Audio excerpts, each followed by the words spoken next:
It has been 3 days of very exciting work from this end.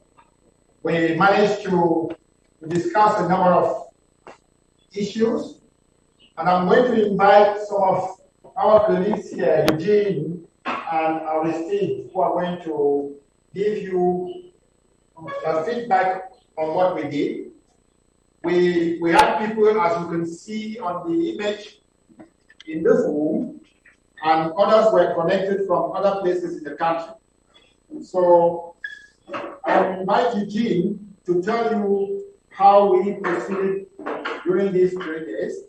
Then Aristide will come up and describe the participation sheet, and then we will proceed with giving you what was the outcome of our work from here before we got into telling you what we think is the way forward, looking at all the difficulties and constraints that the media may have in attending to this subject matter. So, Eugene, you have the floor. Thank you, Martin. Thank you, Fidelite, for the opportunity.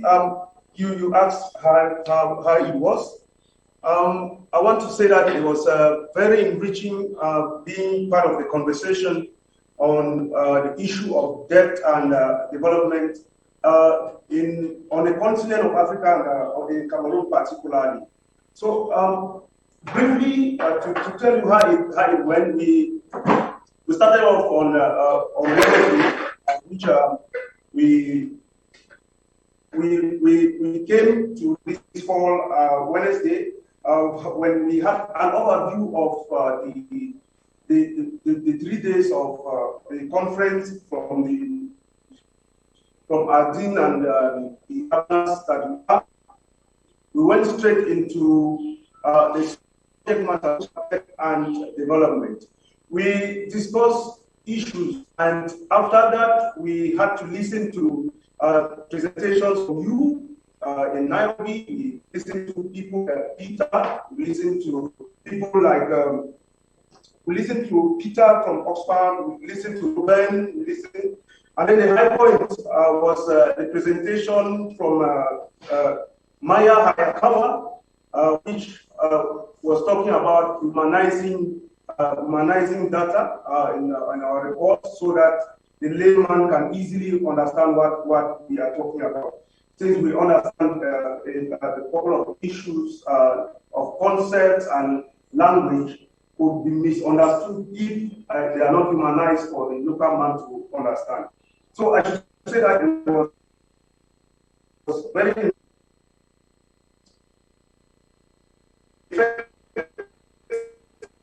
report about debt and development, and we came out with some what we call recommendations on what should be done for journalists to actually be empowered. We were saying that it should be after the humanization, the report that will be easily understood. We think that we should go further, because on the first day also we had to understand the joint declaration of Cameroon, Congo, Gabon, Sao Tome and Principe, Central African Republic, Equatorial Guinea, and Chad on their common stand on mobilizing a common advocacy on debt on the Central Africa. That was presented to us, and we gave our own inputs as reporters, as journalists to that document. Then the following day, that was yesterday, we also had the opportunity of getting abreast with another document, which is the African Borrowing Charter, which we understood that the African Borrowing Charter is a very important document, which, if it is well popularized, people will have a great impact.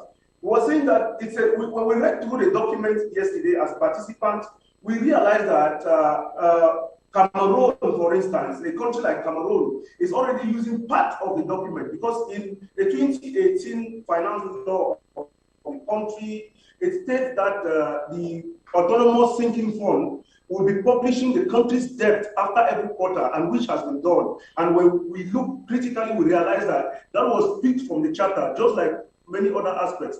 But we think We think that we need to popularize it and make it more understandable by the population. All stakeholders, including parliamentarians, including mayors, including senators, including members of the regional assemblies, including all civil society actors, including journalists, will need to be sensitized, will need to be abreast with this document. Because we said if this document is well understood by policy, by lawmakers, and by journalists, the advocacy will be taken to a different level. So we think that if we can take this recommendation and make sure that such conversations are held not only within us journalists and civil society lead organizations, but we include policy makers, we include lawmakers, we are going to move a step forward. We're also saying that there should be some smooth collaboration between institutions that are managing debt on the continent, financial institutions that are in charge of debt management on the continent, because we know that our head of state already signed and agreed that the institution we put in place that was about a decade ago, but we also want to, we are saying that such an institution be made functional, and then there should be collaboration between those who are there now, so that there should be some smooth way of functioning, that if debt on the continent, we can easily follow up what is happening with debt on the continent if there is some collaboration between the institutions in charge. And we were also saying, with that also, we should also try and see that the capacities of all the stakeholders is enhanced. With the enhancement of the capacity, we will be able to vulgarize the charter and make it known to every government official or those who are supposed to be using this charter. Thank you very much, Eugene. That's in terms of what the way they conducted the event from this end. Now, Aristide is going to tell you how many news media, which news media did we have from us here. Aristide, you have the floor. Okay. Merci, Martin. Merci, Fidélité. Alors, Thank you, Martin. Thank you, Fidelité.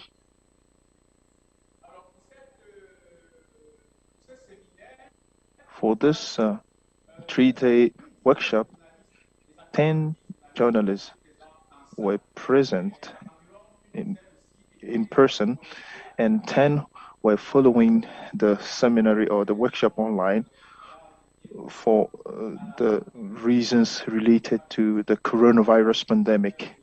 We couldn't bring all the journalists for an in-person meeting. The 10 journalists were coming from public and private media, written media, as well as online media or TV channels. The ECOFIN agency in Cameroon, the CRTV, the national television, mutation, repair. There were in total many media houses. After we have highlighted a certain number of challenges which should be addressed in order to allow media, the press and journalists in Cameroon to deal properly with the issue related to debt and development. The first fundamental aspect is to empower or to build the capacities of journalists. Debt being a technical subject, we realized that the lack of understanding of this topic really prevented journalists in to carry out properly their work. So journalists need to be we need to build the capacities of journalists. The second challenge is that of access and availability of information and the readiness of public officials to provide information on the decision making. The third topic or challenge is the financial one. So all the media and journalists around the world know that we know that media are financially less equipped because if you have to talk about debt, you need to deal with issues regarding project implementation. So the media need means, financial means, in order to follow up and see if debt that has been contracted is well used or spent. And we have identified technical challenges. That is in terms of broadcasting, reporting, or information, especially in rural areas where access to internet or electricity is very rare or difficult. And we have also suggested alternatives to information access.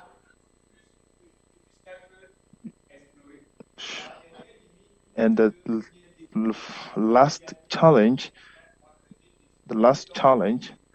is about security. Debt issues are usually related to corruption and illicit financial flows.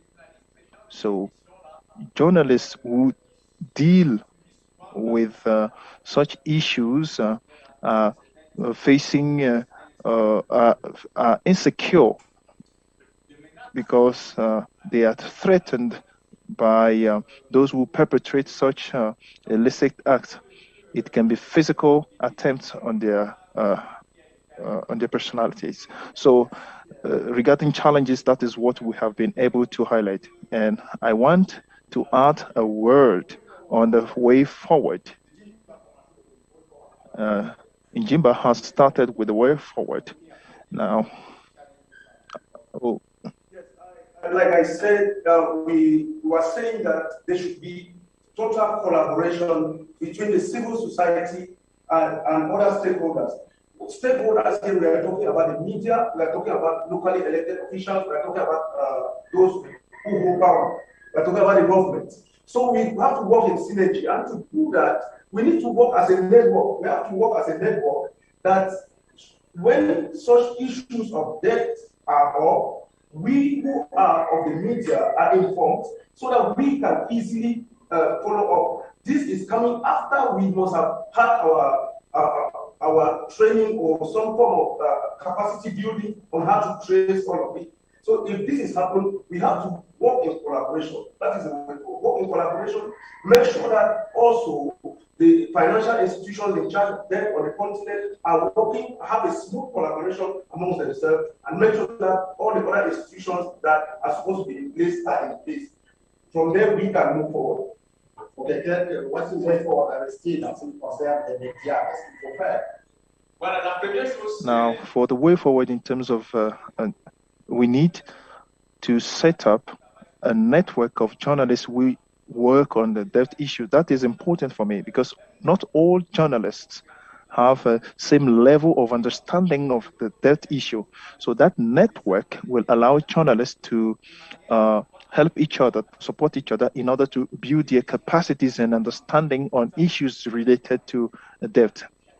In Africa, in Cameroon, we really need to set up such a network and share knowledge and experience and information in order to better highlight the issue of debt. The second thing is the